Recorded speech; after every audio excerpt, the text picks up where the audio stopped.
And one day, the church's laughter, the celebrations, and the praises of God would collide with reality. The question was not if, but when.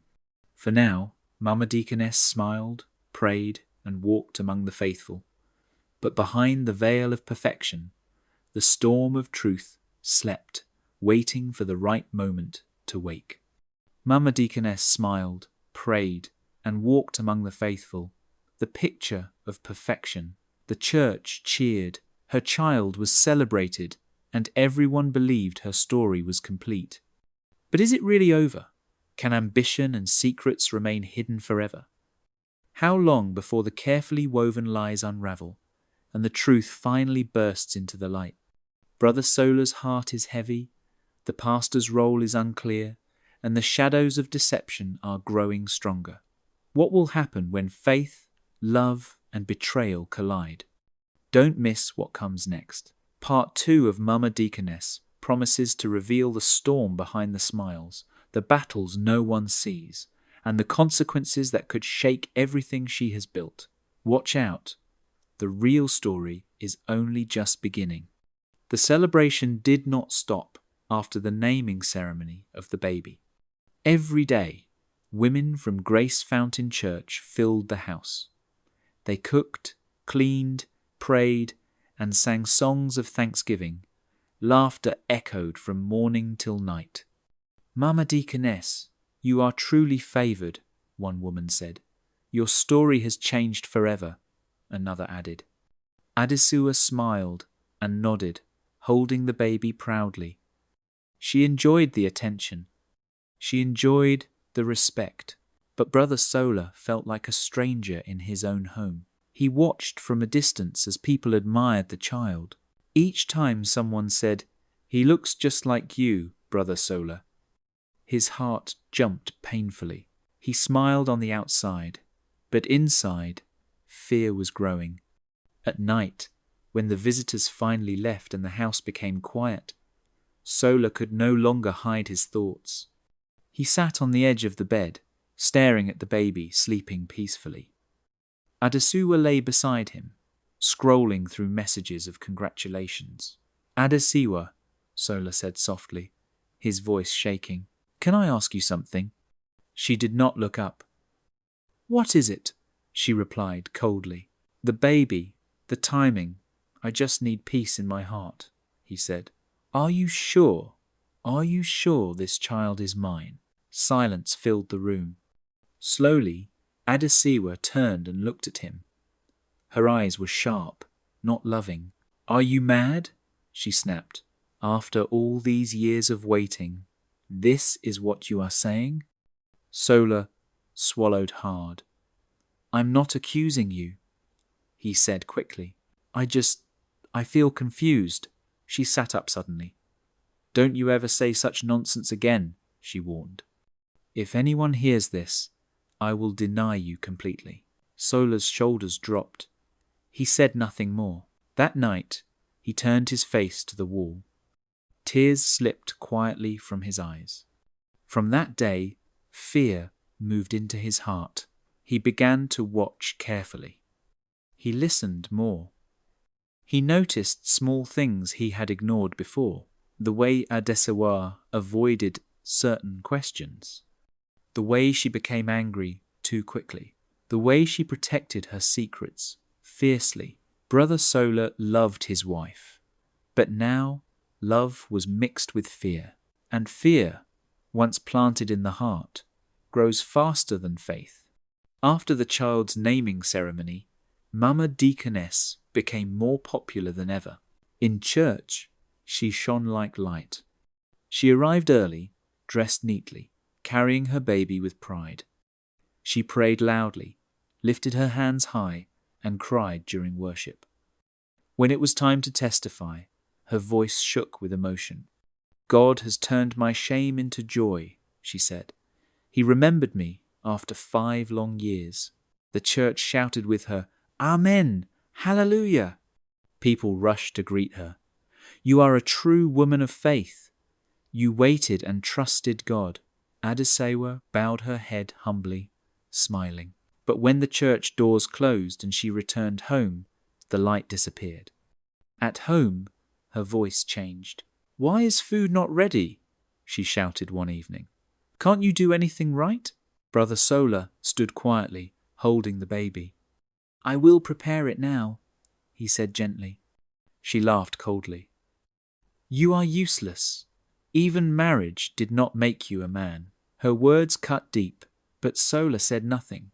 He had learned that silence was safer. At night, he prayed quietly. "God, help me understand my wife. Give me peace." But Adasewa had no peace to give. She controlled everything: money, movements, even his words. She spoke to him like a servant, not a husband. At church, she was Mama Deaconess. At home, she was someone else.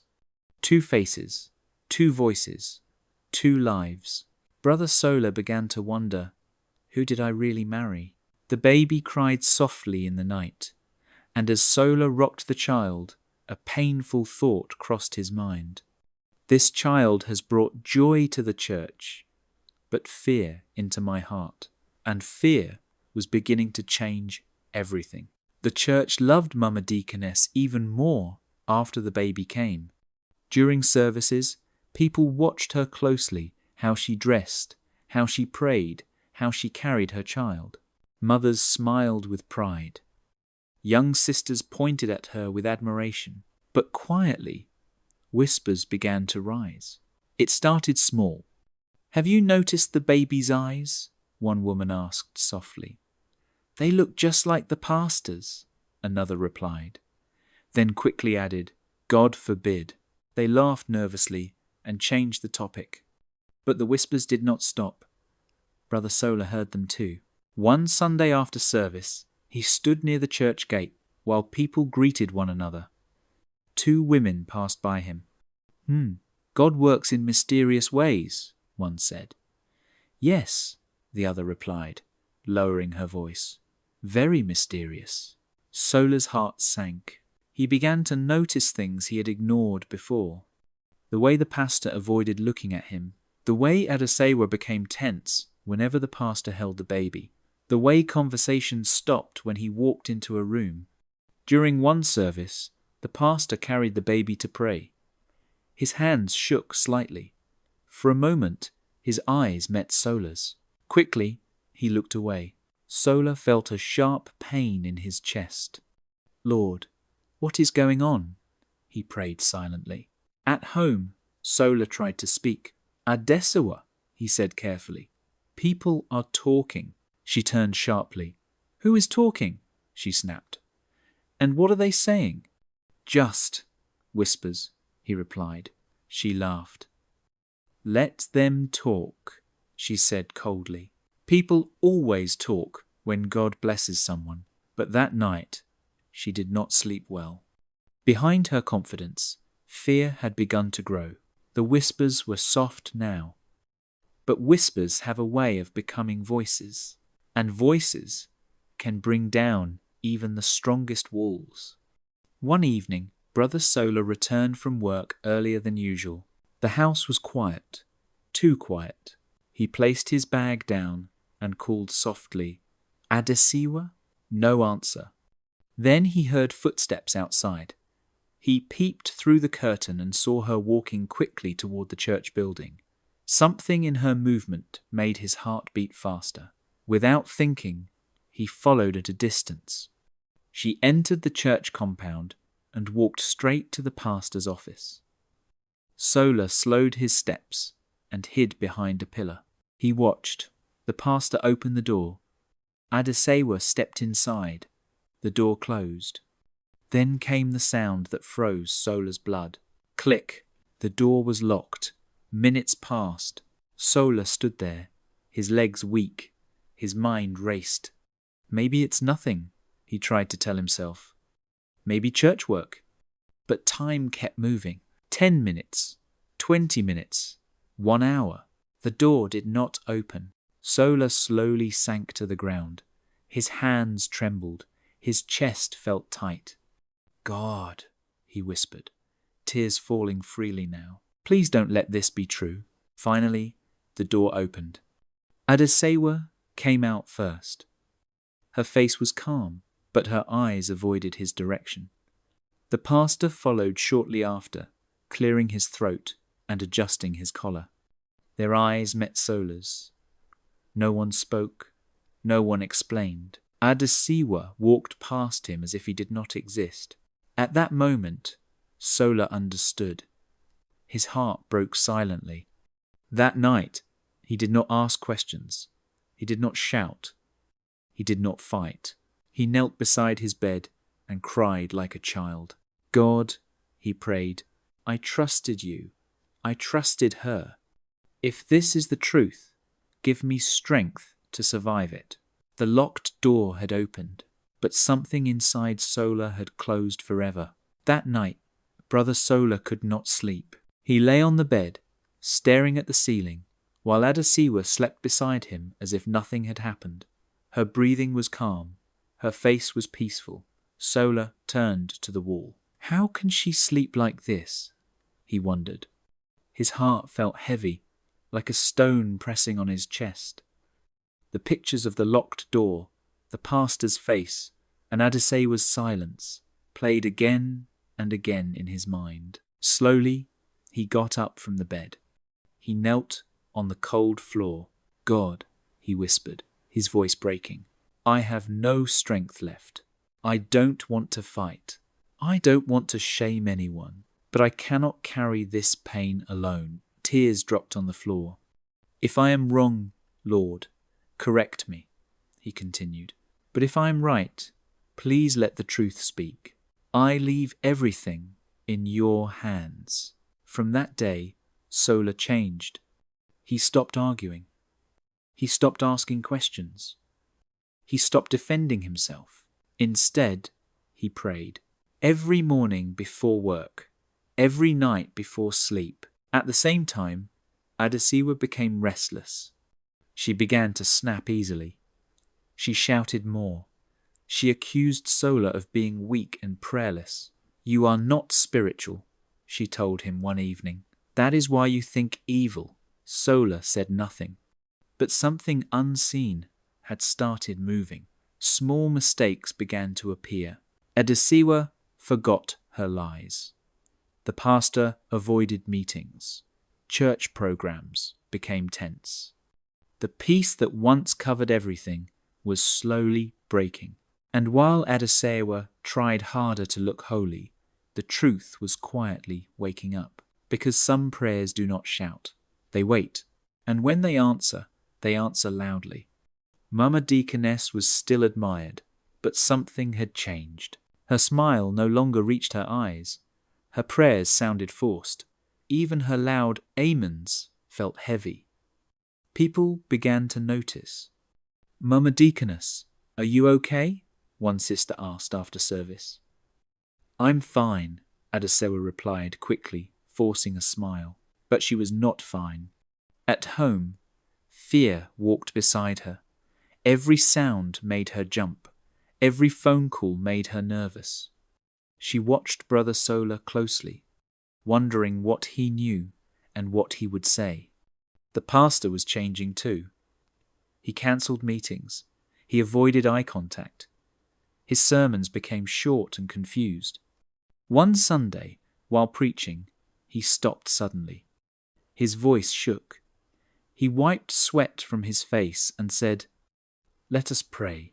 The church looked at one another. Something was wrong. Whispers grew louder. They are hiding something. God is exposing secrets. Adesewa felt it. Her crown of respect was cracking.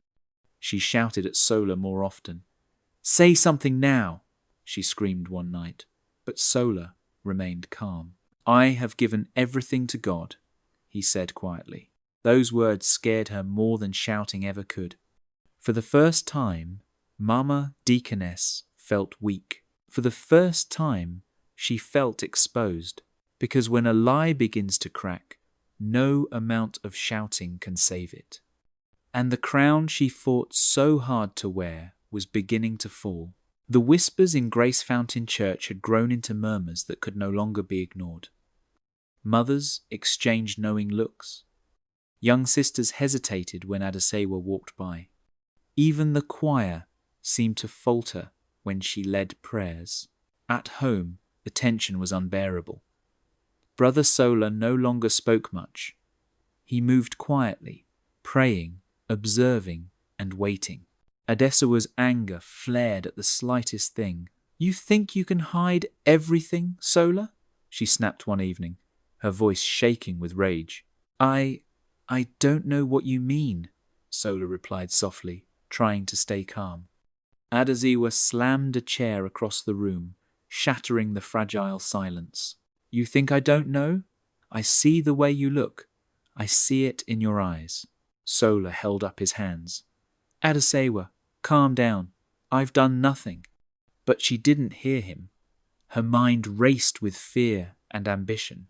Her carefully built world was starting to crumble. At church, the pastor avoided both of them. The once powerful presence that had guided Adesewa now felt distant. She noticed it, and it terrified her.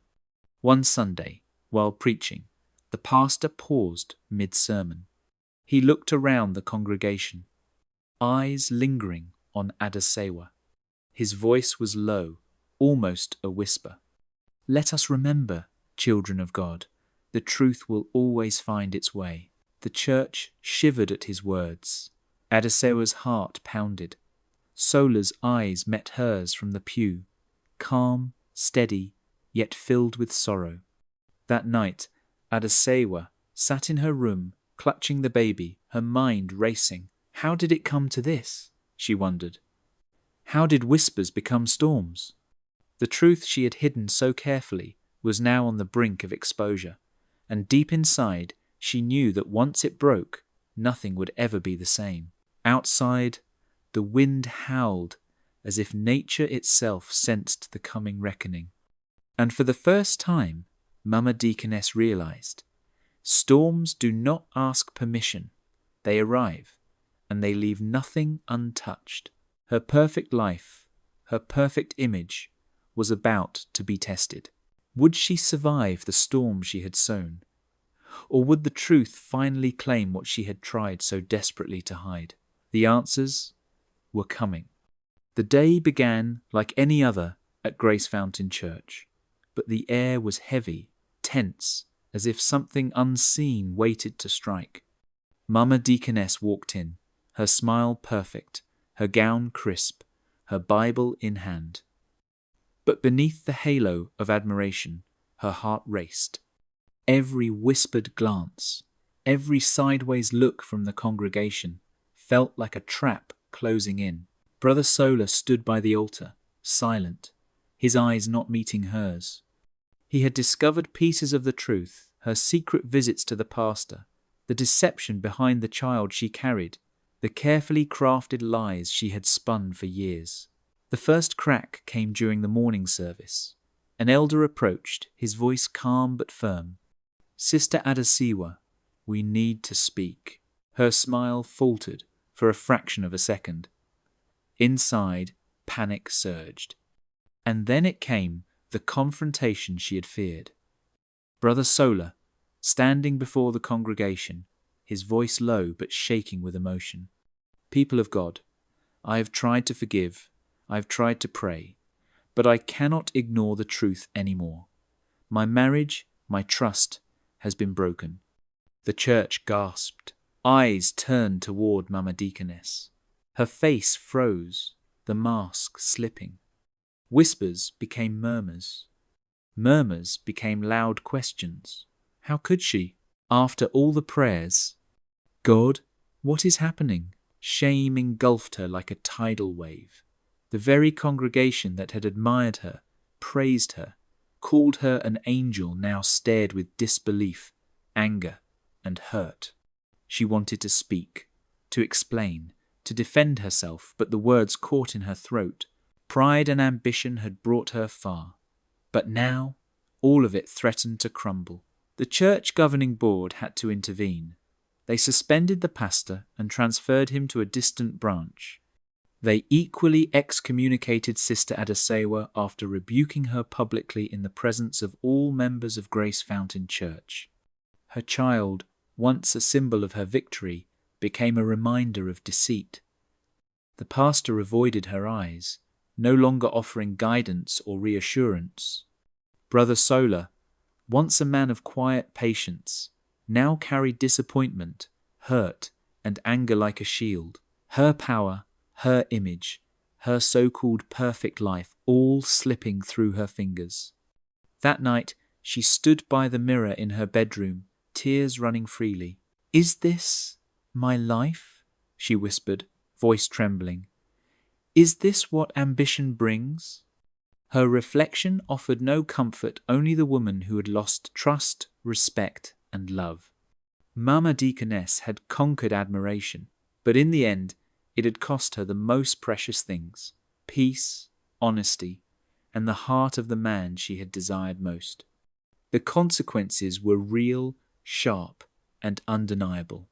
The house was silent, not with calm, but with loss.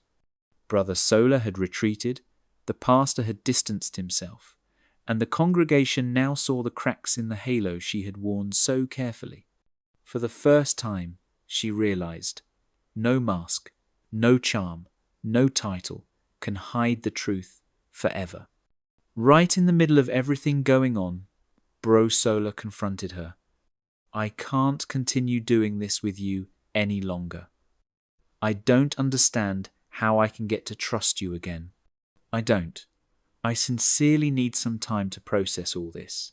I'm sorry, but I have to leave." Bro uttered these words tearfully as he stepped out of the house with a traveling bag. He could not longer look at her with love, only with the weight of betrayal. She, while still in the room, whispered to herself, I thought I was doing what was right. I wanted a perfect life, a perfect image. I didn't know how much it would cost."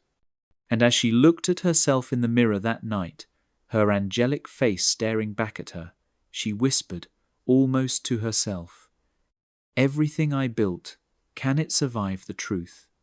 The question remained. Would she rise from the ashes, or would the weight of her choices finally break her completely? One thing was certain: the consequences, the secrets, and the truths would haunt her for the rest of her life. Like, comment, and share your thoughts.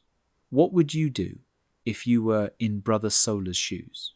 Don't also forget to subscribe to this channel for more interesting and educative family stories. Thanks for sharing, and see you in my next video.